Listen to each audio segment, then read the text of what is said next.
इतना छोटा सा उम्र तुम्हारा और तुम ब्रिटिश हुकूमत के खिलाफ बगावत कर रहे हो।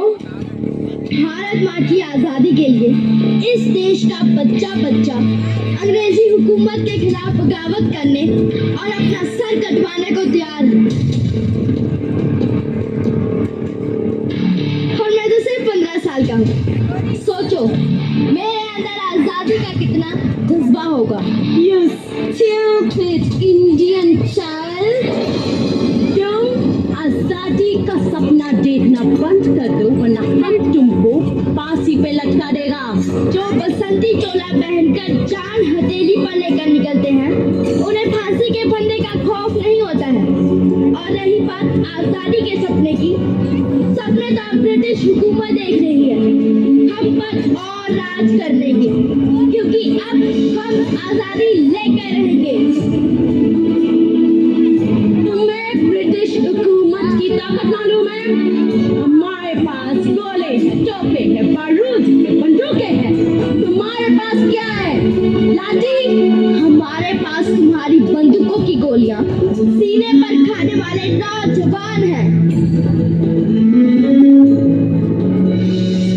Enough is enough!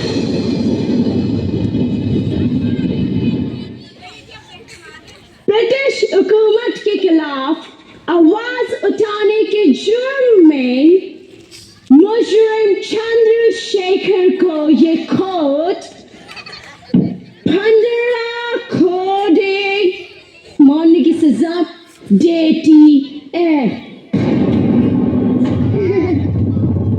घोड़े 15 कोड़े मारने की सजा मिलने के बाद भी तुम हंस रहा है? जिसने अपने देश को आजाद करवाने के लिए अपने लहू के एक एक कतरे को कुर्बान करने की कसम खाई हो, उसे 15 कोड़े मारकर कोई उसके इरादों को तोड़ेगा तो उसकी बेवकूफी पर हंसी तो आएगी ही ना।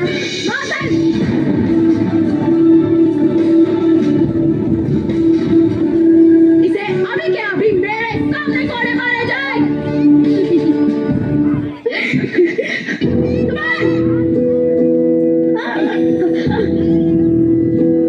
भारत माता की जय। भारत माता की जय। माँ से चमड़ी उड़ा दो। वंदे मातरम। खून से खेलेंगे होली। अगर वतन मुश्किल में है, सरफरोशी की तमन्ना अब हमारे दिल में है।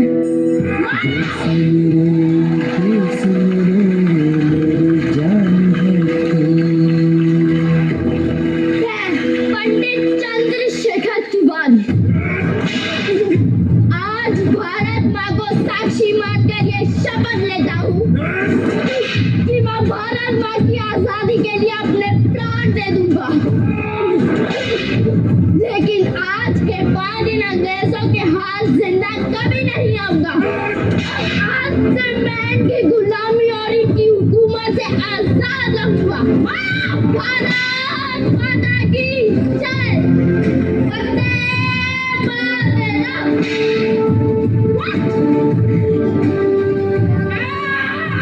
और इस दृढ़ निश्चय के बाद पंडित चंद्रशेखर तिवारी चंद्रशेखर आजाद के नाम से जाने जाने लगे। 15 साल गुजर गए। तब तक आजाद की आजादी का जज्बा इतना बढ़ चुका था कि इस क्रांतिकारी के नाम भर से पूरी ब्रिटिश हुकूमत कांप उठती थी। लेकिन एक दिन किसी गद्दार ने अंग्रेजों से आजाद की मुखबरी कर दी और फिर अच्छा पंडित जी, अंग्रेजों की पुलिस आपको ढूंढ रही है। आपको ये देश छोड़कर कुछ दिनों के लिए बाहर चले जाना चाहिए। नहीं सुखदेवराज, मैं अपने साथियों को छोड़कर ऐसे नहीं जा सकता। हमारे साथी भगत, सुखदेव और राजगुरु जेल में हैं। उन्हें फांसी की सजा हुई है। लेकिन पंडित जी, आपने क्या कुछ नहीं सुखदेवराज। आंदोलन को जिंदा रखना है तो हमें भगत सिंह को बचाना होगा। उसके लिए हमें गोलियां भी खानी पड़े तो हम खाएंगे। जी।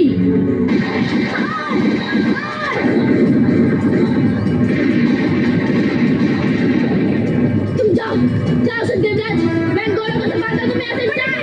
आपको गोली लगी है, हम साथ में रहेंगे। सुखदेव राज, दुश्मन की गोलियों का सामना हम करेंगे। आजाद रहे, आजाद ही रहेंगे। तुम जाओ जाओ सुखदेव राज।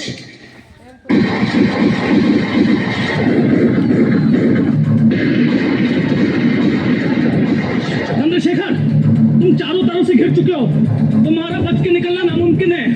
अपने आप को सरेंडर कर दो, वरना ऐसी मौत मारे जाओगे कि तुम्हारे माँ बाप भी तुम्हारी शक्ल पहचान नहीं पाएंगे।